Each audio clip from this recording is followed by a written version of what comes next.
bá rí bó ṣe máa sọ̀rọ̀ àti bó ṣe quiet ó yẹ kó máa yẹ ti yẹ lọ́tọ̀ nǹkan tẹ̀mí bá wí sínú. torí tó wà tí ẹ bá ti dàbá máa rojọ́ ó máa rojọ́ yẹn àròjọ́ ẹjọ́ tí ẹ gán ju ti yá rẹ lọ. a fẹ́ kí wọ́n pìtì tó bá ti fídíò lóòótọ́. mo ní ta ni ó máa pìtì ẹ.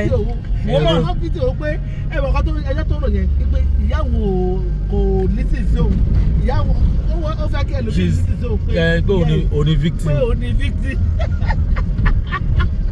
That is the way. nǹkan tó ṣe nìyẹn ọmọ yẹn bàbá òye tó ń lu àbúyẹ lé ìkàlẹ́ ni ó ti pọ̀ ju ìkàlẹ́ ni wọ́n bá ń ju sí fẹ́mi bàbá ti rí o. It's a very. sọ fún pé kọ́mọ lọ jù sórí social media. ẹ dákun báwo It's a little town. báwo ni ṣe rí owó náà kó tó yìí. Ní ṣe bí síbi ẹ ní. kí ló fi ṣe Àwọn ló ń print òkú. ó bá print ó ṣe kò ní náà ni. Ẹ máa gbọ́ pé wọ́n ṣe díìlì $2 billion. What are you saying? tábù advice máa ń pè mí. And this is one of his investments. àbí wọ́n lọ lè. nítorí pé tó bá kú kò sẹ́yìn tí ó gbé lọ́wọ́. One block kan báyìí kò ní lọ. bóyá ibi tó wà yẹn gan ni ó fi sílẹ̀. torí wọ́n tún ṣe wọ́n bá tún ṣe wọ́n tún wú nǹkan mi. wọ́n tún áàdì ẹ̀ mọ́ fún un. àǹtí kò lè òun kọ́ ló máa kọ́ lè yí o. ní wọ́n á ti gbé wọ́n wà lára àwọn tó property tó ti gbà. ìjọba ni wọ́n ti gbà fún un. Bẹ́ẹ̀ ni wọ́n tún wọ́n. going to be useful for the whatever common man. You understand? Wọ́n á tà ní horohoro ni. Wọ́n á tẹ̀ tà ní horohoro yẹn bẹ́ẹ̀ tà. ẹlòmíì ni ó tún kówó náà. It's a whole town. Yeah, look at the block. ìlú gidi lélẹ̀. ó ti pọ̀ ju kí ló dé sílé ayé yìí náà kọ́ ni. ọ̀mọdé ayé ẹjọ́ ó ti pọ̀ jù àti bóyá wọ́n rọra kọ́ ibẹ̀ làwọn òṣìṣẹ́ ń gbé. náà owó kí ni wọ́n ń gbé nígbà yẹn. níbi ilé. ọmọ yẹn sọ́ọ̀dì di oṣù ó dọ́kítà. dàṣẹ rí gbogbo àwọn lára níwájú ìgbà yẹn. tẹ̀lé mọ̀ pé iṣẹ́ dúró. Àbí owó òróró jẹ. ó máa ṣe é dé. ìwọ náà wọ̀ pé iṣẹ́ dúró. ókè àbúrò ìṣòro àwọn ọ̀gá ẹni tí bá wọn kọ gan ẹnìkan nù wọn ní ò lọ sọ fúnfún rẹ o torí èèyàn kan ní sọ. Ilé yóò ṣe fi pamọ́. ẹ́stéètì èyí tó le jù. gbogbo ẹ̀ òkè mẹ́ta mọ́. àmọ́ tí ì ṣetán. A ẹ̀ṣẹ̀ dé gate ni ebi báyìí ni mo rò pé parí sí tẹ́lẹ̀ gbàtà dé gate ni mo parí. ó ní géètì táwọn eléyìí ní. wickedness in high places. wickedness in high places. ẹ dákun àwọn tani tọ́.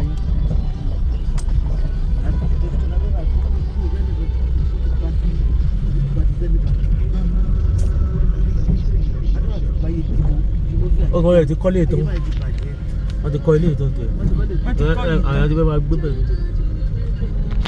ó lè jẹ́ àwọn sáìkò kàtí náà ní ọkàn rẹ̀ àfihàn. ẹ̀rọ àfihàn gbọ́dọ̀ bójú ìgbà àti ìrújú tó máa ká bọ́bẹ̀ wọn. nǹkan tó máa ní láti fi hàn ni wọ́n máa ta pé iná ni wọ́n máa ta ní kọ̀ọ̀kan. ṣé gbogbo rẹ èèyàn kan gbé bẹ̀rẹ̀ lásọ wọn tí a fọ́. ẹnìkan ò ní ẹnìkan pé. tó bá ní fittings kọ̀ọ̀kan wọ́n ti wọ́n máa di. kò sí tí a ti fi sí rẹ ju blọọkì náà lọ. ẹnìkan pé ò lè gbé bẹ́ẹ̀. ẹ wo bó ṣe tún lọ sá. ìdíwọ́ lè wo bí tó dé Jesus àti ẹ̀wọ̀ bí tó dé. ẹ kálẹ́ gbogbo ẹ̀yin ọ̀tọ̀kùlú gbogbo ilẹ̀ Yorùbá mo kí yín lọ́mọdé lókùnrin lágbà àtoyún inú àti ṣẹ́ẹ̀dé mo kí yín pé àlàáfíà Ọlọ́run kó máa bá wa gbé ìní ọjọ́ ajé Ọlọ́run tó ti mú wa lọ látàárọ̀ tó mú wa padà wá láyọ̀ àti àlàáfíà Ọlọ́run tó ń gba ogun ayé wa jà adániwáyé tí ò padà lẹ́yìn wa bàbá yẹn ò ní fìgbà kan fi ìran Yorùbá lẹ̀ ogun ajaye ládẹ máa jà ẹ̀tọ́ wa adániwáyé máa gbà fún wa gẹ́gẹ́ bí mo ṣe máa ń pa òwe tí ẹ̀yin bàbá wa fi sí wa lẹ́nu ẹ má bínú mi ò tí ì dórí ètò tó ti bẹ̀rẹ̀ wàhálà wọn ni o. Mo ní gẹ́gẹ́ bí òwe tí ẹ̀yin ìyá wa máa fi sí wa lẹ́nu àtẹ̀yin bàbá wa pé ọ̀gẹ̀dẹ̀ bàjẹ́ àníṣe ló ń pọ́n. I say they don't want me to talk o, I will talk. Èmi ọmọ Májàsọ́lá o, I will talk. Mo ní gẹ́gẹ́ bí ẹ̀yin bàbá wa ti máa ń sọ pé ọ̀gẹ̀dẹ̀ ń bàjẹ́ àníṣe ló ń pọ́n. Ìyá mi kíkẹ́, oh my God. Ìyá mi Táíwò Kíkẹ́ Fásánmi, brother Peter Ọládélé dèrò kẹ́kọ̀ọ́ ọjọ́ mẹ́ta. Mo kọ táìtù yẹn mo ní one of the fact that Yoruba must leave Nigeria. Lára tí èmi rí ìkan nínú ohun tó ṣe pàtàkì tó yẹ kí ìran Yorùbá ó ti gbádàgbọ̀ndé ẹrù wọn ṣe bye bye to Nigeria. Lára nǹkan tó yẹ kí èmi àti ìwọ lọ́mọdé wa lágbà wa ká ṣiṣẹ́ lórí that we make the Yorùbá free out of the bondage of Nigeria. Ká tó máa bọ́rọ̀ bọ̀ torí ẹ̀yin Yorùbá lọ ẹni bá lọ ló bá kú mo kéyìn lórúkọ bàbá Professor Banji Akíntóyè àrólé Awólọ́wọ̀ bàbá tó ṣe é fi yangàn láwùjọ àwọn bàbá dáadáa tí wọ́n ń làkàkà ní gbogbo ọ̀nà that ìran Yorùbá gbẹ́dọ̀ kúrò nínú ìgbèkùn.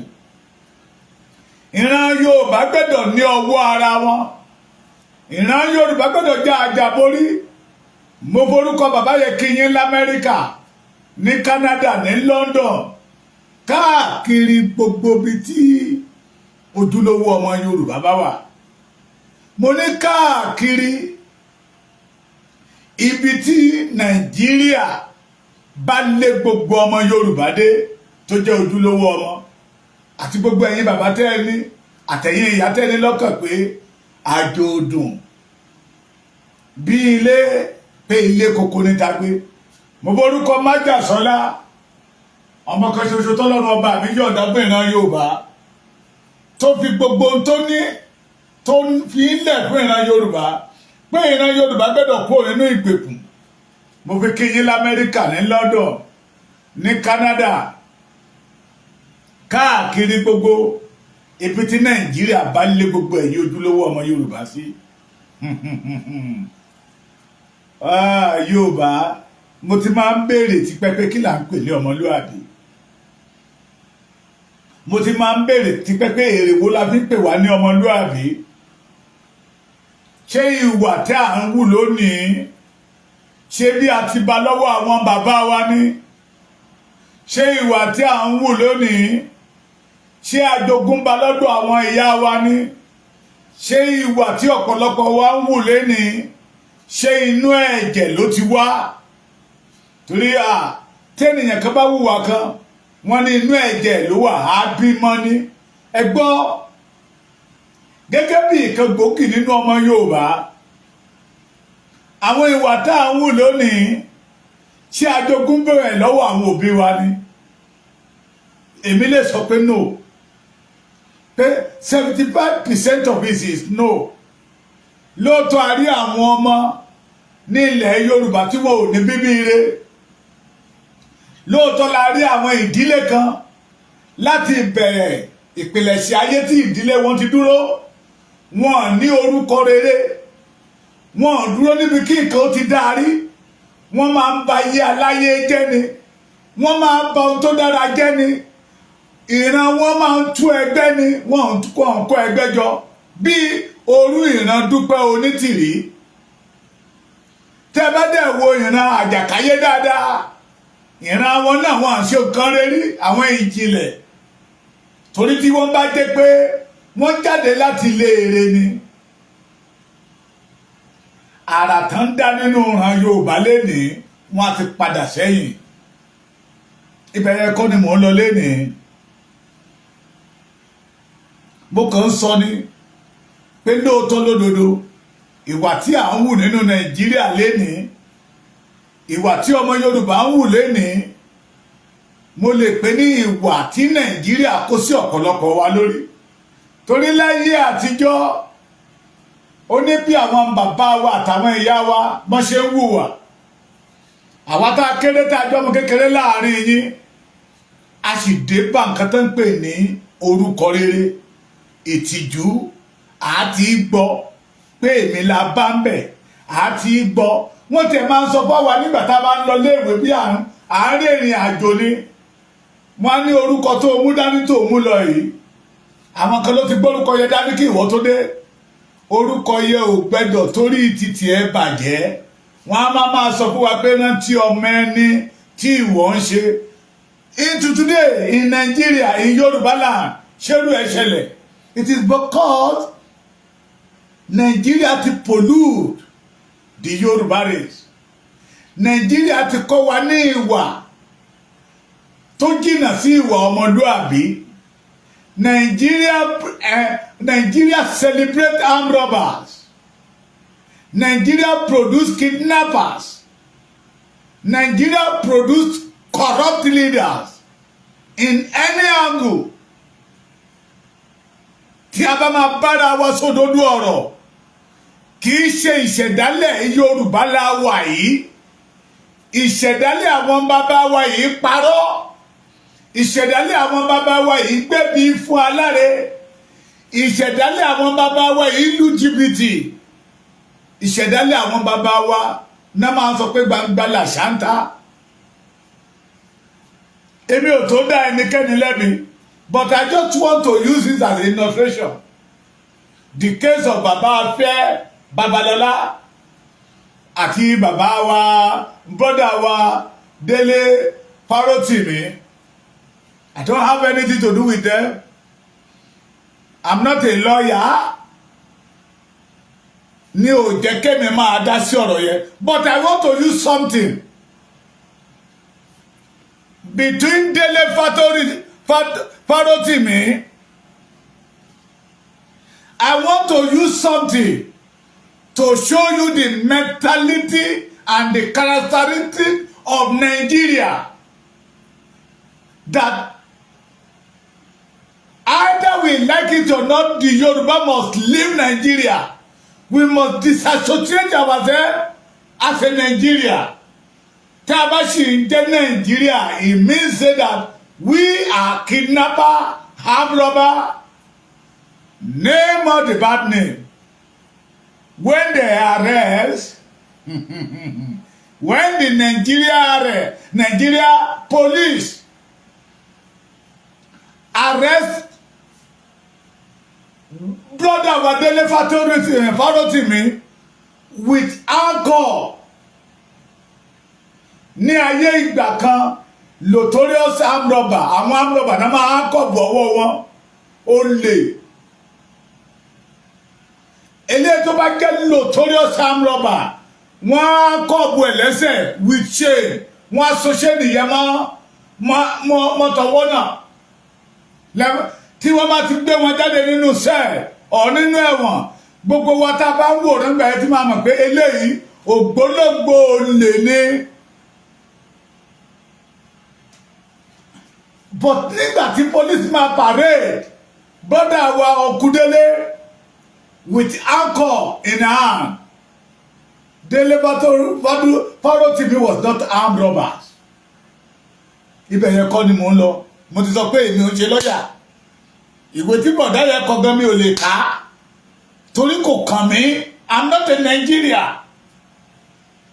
but nígbà tí Yaya Bello the former governor of Kogi State ó jókòó nínú court the notorious armed robbers àwọn lọ́yà lọ ń bẹ̀ wọ́n lọ bá ọ̀fun ni wọ́n lọ ṣe bírákàdédé fún ni ó tún bọ̀ ní court with white agbádá tó ní starch inú ó tún yan fandafanda bọ̀ ẹni tó yẹ kó ṣe sí lọ́wọ́ àtẹsẹ̀ even kan tún wọlé tọrùn. That is a mentality of Nigeria. That is why I say the Nigeria produce armed robbers, the Nigeria produce kidnapper, the Nigeria produce kílótùkù tó ta lè pè wọ́n ẹ má bá mi kà á. That is not the origin of the Yorubas.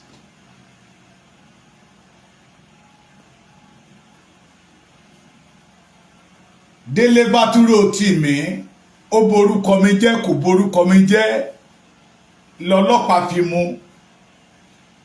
Defamation of character àbí báwo lẹ ṣe ń pè é ni wọ́n fi mú bàbá ẹ̀mọ́ kú wa. Kò sí nínú ẹ̀sùn tẹ́ka fún pé ó jí £1. But Yaya Bello, the notorious armed robber, $90 billion. Ẹni tó ti sanwó skul ọdún 8 lẹ̀ fáwọn ọmọ ẹ̀. Ó ń bọ̀ ní kóòtù ó tún yan ni. Lẹ́nu ọjọ́ mẹ́ta ìlà gbọ́. Àánú Yorùbá ṣe mí lọ́pọ̀lọpọ̀. Those people are still believing in Nigeria. It shows that majority of you ever kú sínú ẹ̀wọ̀n.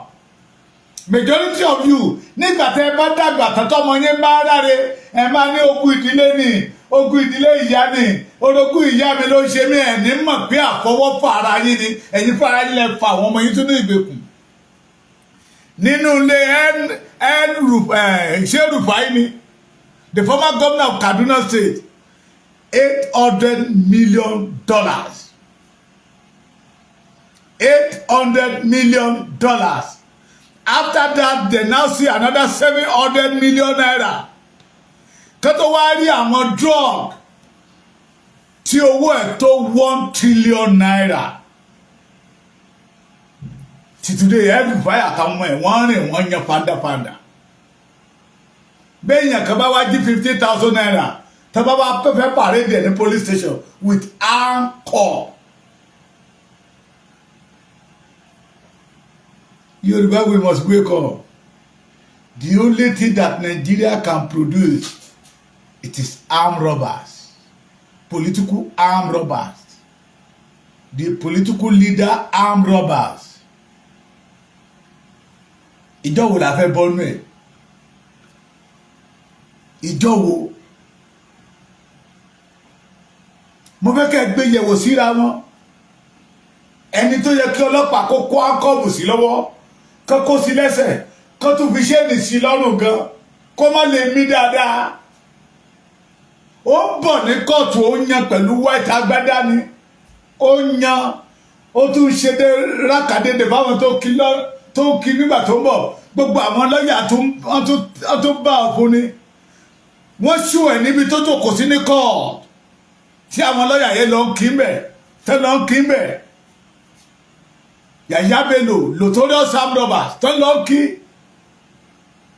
ẹni tó yẹ kó fún lọ́rùn pa tó wà clear níjọ́ tí Nàìjíríà ti ń jalè tí àwọn olórí Nàìjíríà ti ń ja olè èwo lẹ rí kán mú àti scapegoat. It is because tí àgbà ilé bá ti rí pé òun dàgbà lọ if we start to produce armed robber a máa produce ẹ̀sọ̀rọ̀ àdé ara wọn. A máa produce notorious armed robber. Àwọn mọ̀ pé olè kéékèèké ní di olè ńlá ni. Ẹni tó jalè lánàá as a governor tó bá dọ̀la Tinubu lè appoint as a minister or ambassador. Ṣé orí inú kọ́ọ̀tì tí ẹ̀yin ọmọ Yorùbá fẹ́ dúró lé lérí náà nìyẹn? Mo understand kankan pé àwọn tó bá ṣe ń pariwo wọ́ Nàìjíríà. Nàìjíríà go better tẹ́ bá wádìí wọn dáadáa ìdílé burúkú náà ti jáde wọn ṣọmọ Yorùbá gidi. Àwọn tó jí ọmọ Yorùbá gidi tí wọ́n ṣẹ́rìsì ń tẹ́ pẹ̀lú orúkọ wọn they are ready to disassociate themselves pé Nàìjíríà báwo. Nígbà tí mo gbọ́ mọ́mí wa kan tó win election ní London mo pàtẹ́wọ́ fún Kẹ́mi something mo pàtẹ́wọ́ fún wọ́n ní wọ́n pe orúkọ Nàìjíríà mọ́ olóhùn ó ṣe Nàìjíríà olóhùn ó ṣe Nàìjíríà. Yorùbá wake up. Yorùbá wake up. Báyìí kọ́ la yí àwọn bàbá wa ṣe rí nígbà kan. Báyìí kọ́ làwọn bàbá wa ṣe lò gbà. This is not ìṣẹ̀dálẹ̀ Yorùbá. Ilẹ̀ Yorùbá tó sọ fún wàrà tó sọ fún oyin àríwára àríjẹ bẹ́ẹ̀ náà ni ìran Yorùbá ò rí oyin ńlá àwọn àtọ̀húnrìnwá nínú kóòtù bẹ̀rẹ̀kẹ̀tẹ̀ máa tó máa ṣe program lábúṣẹ́ Àbújá ló ti ṣe ni is from Plateau State ó ní àwọn notorious armed robber in Nigeria ó ní àwọn north ni ó ní àwọn tó kù wọn ò lè jalè without the knowledge of north àwọn bàbá yín dẹ̀ ní kẹ́ ẹ dúró sínú ìgbèkùn ẹ dẹ̀ ní ẹ faramọ́ that is reason tí èmi àti ìwọ gbọ́dọ̀ jà fún òmìnira Yorùbá corruption náà fi pa free education nílẹ̀ Yorùbá corruption náà fi pa free health ní ilẹ̀ Yorùbá corruption náà fi pa free road network ní ilẹ̀ Yorùbá leading by General Olúṣẹ́gun Ọbásanjọ́ mi ò ní dárúkọ àwọn tó kù torí mi ò lówó ẹjọ́ gbogbo yìí ní ká máa bá mi fòye gbé ẹja máa béèrè lọ́wọ́ ara wa ṣé bí Nàìjíríà ṣe ń lò wá tí wọ́n kó ògo wa nígbà tán ṣàlàyé ohun tí state kọ̀ọ̀kan tó ń produce fún Nàìjíríà àwọn tó jẹ́ pé 0.0% ní títí wọn àwọn ló jèrè Nàìjíríà jù mi ò dẹ̀ blame wọ́n ti sọ fún wa pé the whole Nàìjíríà ẹni ọmọ Yorùbá kílẹ̀ ń wá nínú Nàìjíríà ṣé lè tán pa yín ò tó ní kílẹ̀ ń wá nínú Nàìjíríà all the good vision tí bàbá Awólọ́wọ̀ ní fún ìran Yorùbá wọ́n ti parun kílẹ̀ ń wá fún nínú Nàìjíríà ẹ̀yin ọmọ Èkìtì Ìlọ́rọ̀ Èkìtì Boko Haram wọ́n ti wà ń bẹ̀ kì í dẹ̀ ṣe Ìlọ́rọ̀ Èkìtì nìkan náà wà káàkiri gbogbo rìsáàfù wa ní both Èkìtì Ondo State Kwara State ní Kogi State ní Ondo State ní Ogun State ní Ọ̀ṣun State ní Ọ̀yọ́ State ní tóbi dé Èkó mo sọ fún mi ní every blessed day làwọn ariwo tó fi tẹ́lá ń kó àwọn ọ̀dọ́ wọn wọlé for what ṣé iṣẹ́ náà ló pọ̀ lọ́dọ̀ wa tó bẹ́ẹ̀ ni they have mission but àwọn olóṣèlú wa tó jẹ́ wípé immediately they reach theirself àtọmọ àtìyàwó wọn wọ́n fi wọ́n gbá free kick sí Amẹ́ríkà sí London sí Canada àwọn lè ń tẹ̀lé lẹ́yìn torí 20,000 naira oore wo ní Nàìjíríà ṣe fún yín ṣé Nàìjíríà ti ń celebrate armed robbers ìlú ìlàwà tí ìkan nínú àwọn bàbá yín Bọ̀dé George tó jáde lẹ́wọ̀n tí wọ́n kọlù tó kójú tó lọ ṣe Thanksgiving ní ṣọ́ọ̀ṣì ẹ ti méjì àwọn notorious robbers armed robbers notorious bad leaders the looters tí Nàìjíríà ti present ẹ wá ní ẹ ṣì ń retí nǹkan rere àánú ẹ̀yin mẹ̀kúnnù mọ́ ṣe mí ṣé kí n sọ pé àánú àwa mẹ̀kúnnù mọ́ ṣe mí ṣé igi náà kí ṣe tí wa ni àbí wọ́n ti kó ọpọlọ wa lọ ta ló kó ọpọlọ wa tó da eérú sínú ẹ̀ tí ò jẹ́ ká mọ tó tọ́ láti ṣe. Yorùbá, if we are still under Nigeria, we are deceiving ourselves. A máa continue láti máa ṣe ẹrú àwọn Fúlàní ni bí ìgbà tẹni èèyàn bá mú ẹran sórí ìso èyí tí kú bá kàn tá lọ́mú tá pa á ohun tó kàn wù ní pé wọn ò lè jẹran wa bọ̀tí àti gbẹ̀mí wa yá rọrùn fún wọn torí pé they will have opportunity to cage the Yorubas even if they are already cage us cage yẹn la ní kẹjẹ ká já àwọn àgbààgbà Yorùbá kan tó wípé ẹ má jà torí pé àríjẹ ní mọ̀dàrú ni wọ́n. It is me and you will say no. Not because of today, it is because of tomorrow. Ìkà ènìyàn ló máa sọ pé òun ò mọ tó dáa. Ìkà ènìyàn ló máa sọ pé òun ò mọ tó ṣẹlẹ̀ ní Nàìjíríà lénìí. Pé those people call themselves leaders, they are notorious armed robbers.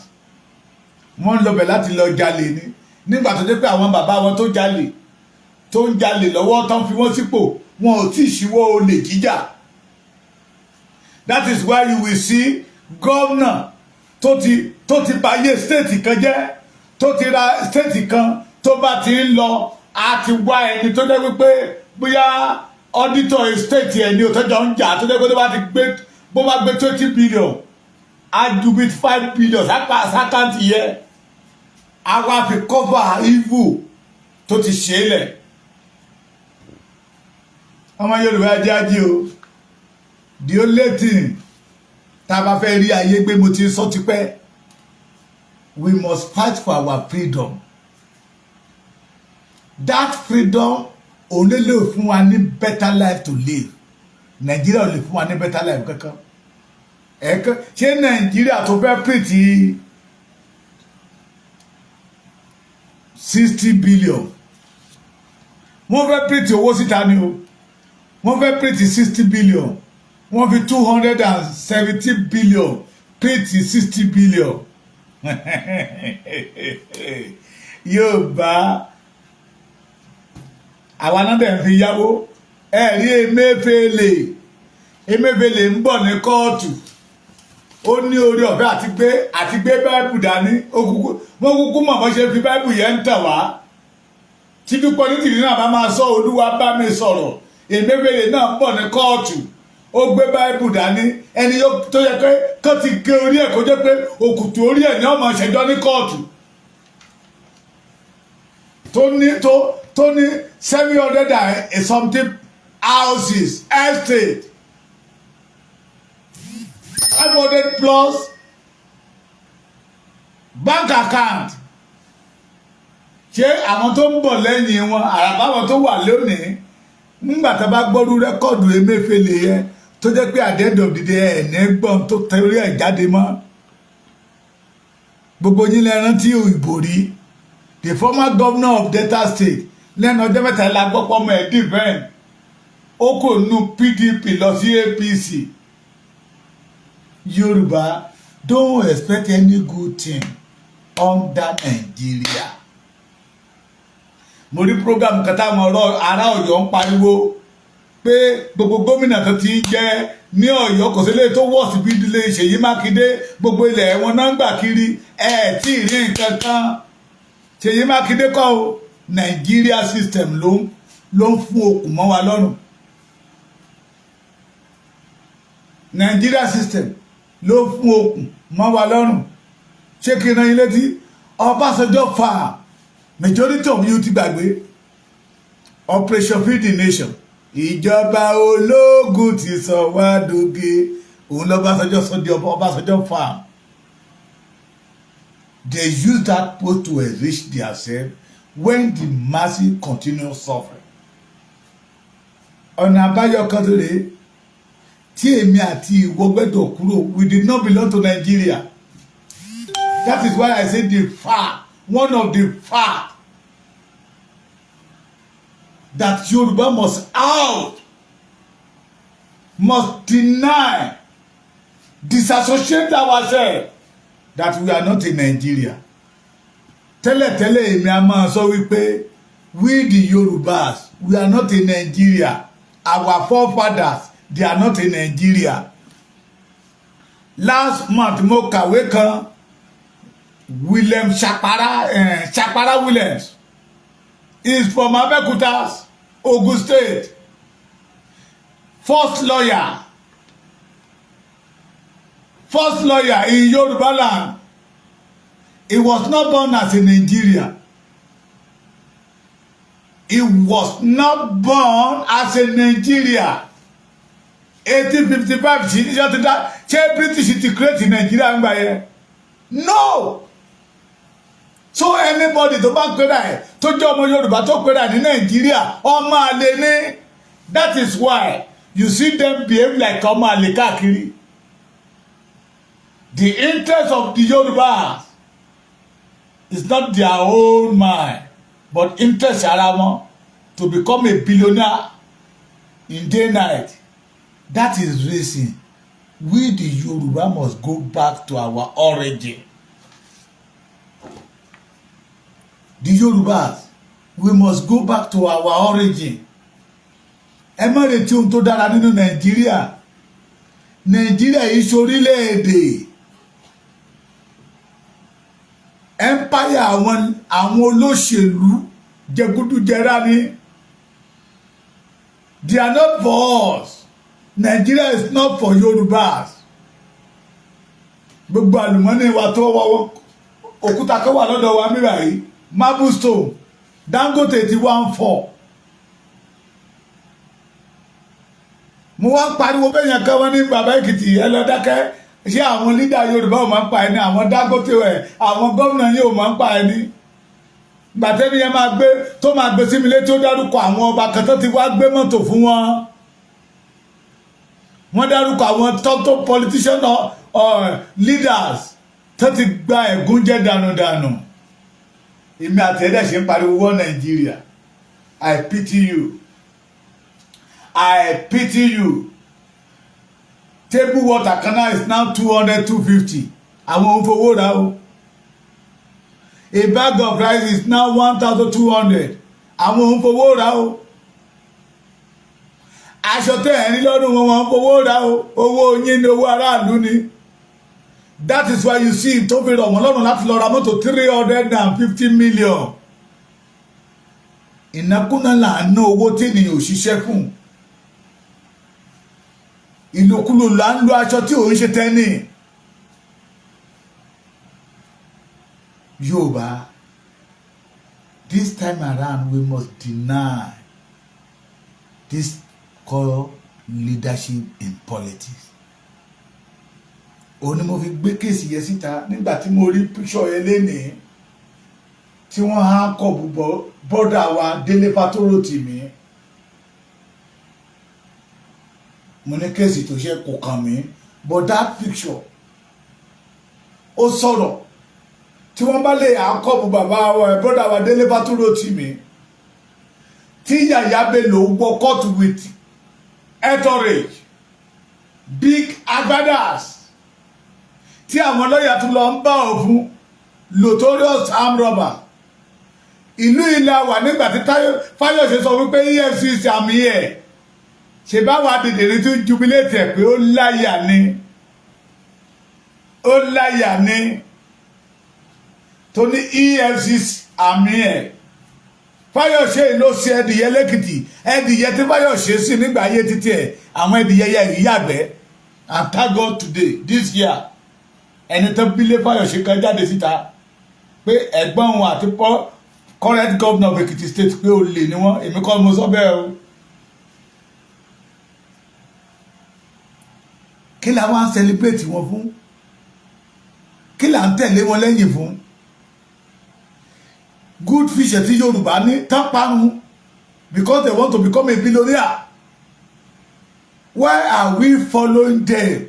Okay, kí lè rè ìdí tí èmi àti ìwọ fi dúró pé we must die as a Nigeria? Kí la rí? Majority àwọn ènìyàn wa tó wà nínú òyìnbó wọn ò lè wálé mọ́. Ọ̀kan máa wálé pẹ̀lú ìbẹ̀rù. Ìyá mi kan pè mí lánàá ó pọ̀ ó lóun bọ̀ nílé bàbá Èkìtì. Mo ní kí ló ní tóun yín fi yábẹ́ ó lóun wà nínú àwẹ̀ ni torí pé ènìyàn fẹ́ wálé bàbá ẹ̀ ó fẹ́ wá ìlú bàbá ẹ̀. It is because we are in wrong arm. We did not belong to Nigeria. Brother mi ló tì mí ọ́. Ọmọlẹ́wà you are welcome. Olú àwọn brother wa yìí tí àwọn ò bá lórí ọ̀fẹ́ àti tàtà lò sí Amẹ́ríkà wọn lè rí ògo wọn lò àwọn gan mọ̀ láti rí ògo yẹn ló máa lágbára. Àìmọye ọmọ ológo tí ń rún pàkáàkiri orí ojú títì. Àwa tọ́lọ́ ń dá tògótògó wọ́n dẹ̀ pa kádàrá wa dà. Olórí yẹn ní pé ayé ò lè pa kádàrá dà wọ́n kàn lè pa owó aago sẹ́yìn ni ṣé wọ́n ti pa kádàrá Yorùbá dà? Ìjábìrà wa léèrè ṣé wọn ò ti pa owó kádàrá Yorùbá dà?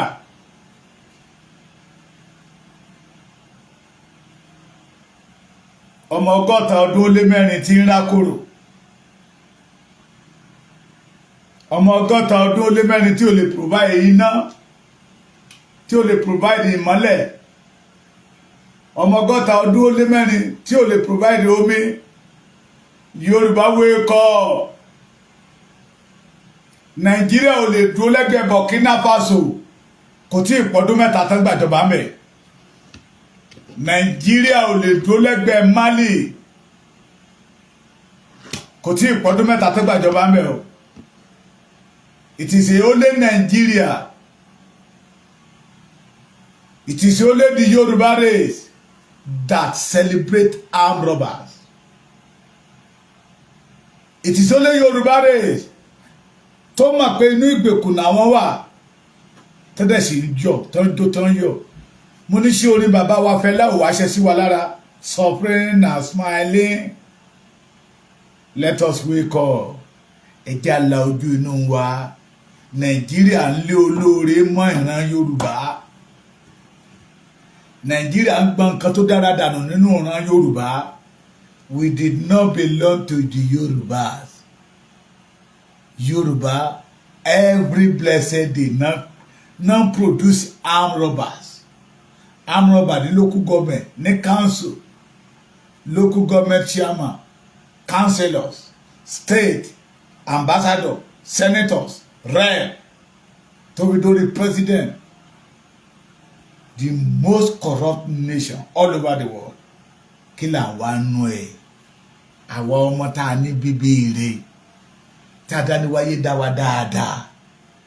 Bẹ́ẹ̀ ni ò bá tiẹ̀ gbọ́ rí, tẹ́yìn ò jàǹfààní ẹ̀ rí, ẹ já béèrè ìtàn lọ́wọ́ àwọn tó jù wá lọ pé ẹ gbọ́ ṣé ó ṣẹlẹ̀ rí ní ilẹ̀ Yorùbá ẹ̀kọ́ ọ̀fẹ́, ṣé ó ṣẹlẹ̀ rí? Bí mo ṣe ń bá yín sọ̀rọ̀ ilé àti ànábà ni mo ti ní orí fífọ́, bọ̀sí tọ́rọ̀ bá ti ń gbé mi nínú tí mi bá sọ síta. Tó bá jẹ́ ìgbà kan ni àti lọ sọ hospital ọ̀fẹ́ ni. Ó dé èèyàn méjì tó sọ oríṣi oògùn tí ń fẹ́ lò. Ìkànnì wọn bàbá mi kan sẹ́ni 11,000 plus, ìkan sẹ́ni pé oògùn yẹn 21,000 plus tí bá ti lè lo ẹyọkàn ẹ̀. Mo máa ń wò pé èmi tí jẹun kánú màá lọ mú bíi 21,000 naira or 11,000 naira. Àwọn ìrìn àjò tó yẹ ká rìn káàkiri, mo sọ pé èèyàn kan mo ní this is the way of Nigeria to keep Yoruba inside bondage, inside cage. Nígbà tó bá jẹ́ pé ibi tó yẹ ká ẹ lọ tí ẹ máa fi rí ọ̀nà àbáyọ tí ò ságbára láti lọ. Mo ló yẹ ká lọ ibi tó yẹ ká lọ, táyà tó wà lẹ́sẹ̀ mọ́tò tá a bá gbé lọ lọ́ọ́ má jẹ́ pé ọ̀run láti máa lọ máa ṣàlùwàlá o. Adélé oní táyà tó kúnbọ̀ táyà 45,000 naira. Láyé ìgbà kan ẹ̀ẹ́ra mẹ́rin ẹ̀ẹ́túgba ṣéǹjì. Ṣé ká sọ wípé ìyàtọ̀ fi ń jẹ wá tẹ́ wa lọ́rùn ni? Ṣé ká sọ wípé wọ́n máa ń fún wa gbẹ ni?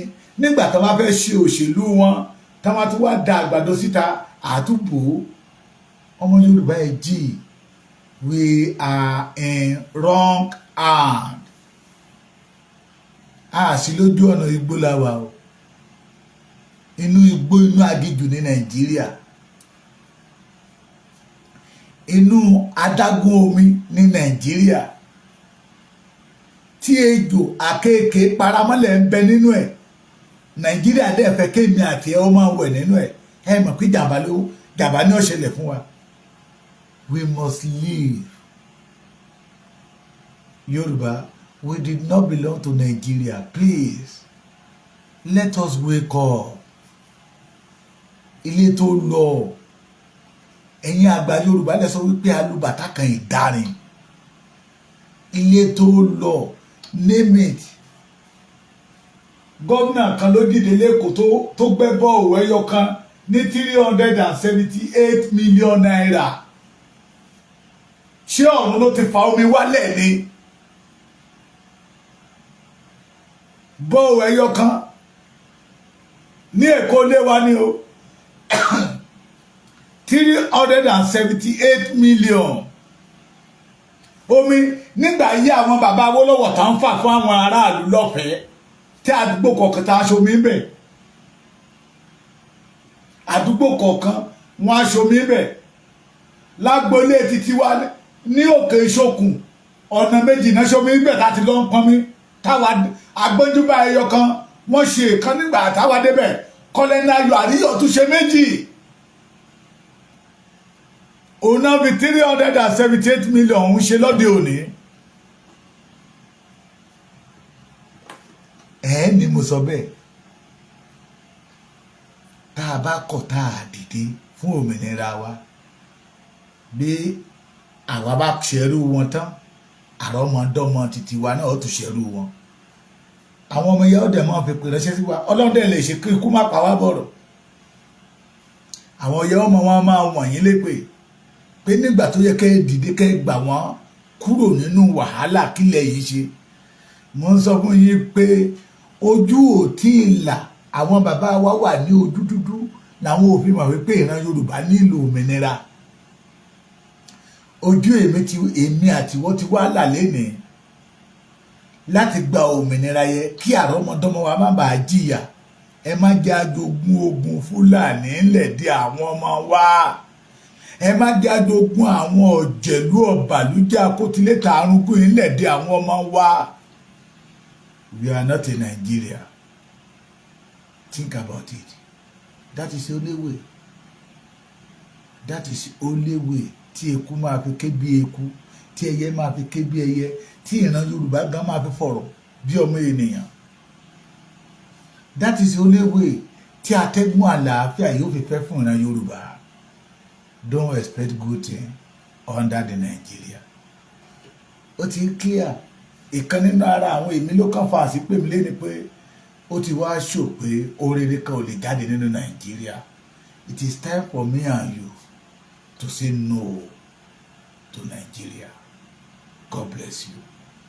Don't forget to subscribe to my YouTube channel, Baba Ekiti TV. We must have our independence. Àìgbẹ́dọ̀ ni, àìgbẹ́dọ̀ má ṣe, àìgbẹ́dọ̀ má ṣe. Let us forget about Afenifere. Let us forget about those called themselves leaders. They are not a Yoruba leader. They are political leaders fighting for the money. The agenda of Yoruba is not their heart. It is me and you will fight for the Yoruba. Àwọn ọmọ kò jẹ́ èèyàn, àwọn ọmọ kò jẹ́ nǹkankan. This is time to liberate the Yoruba. This is time for the Yoruba to have their own freedom. God bless you.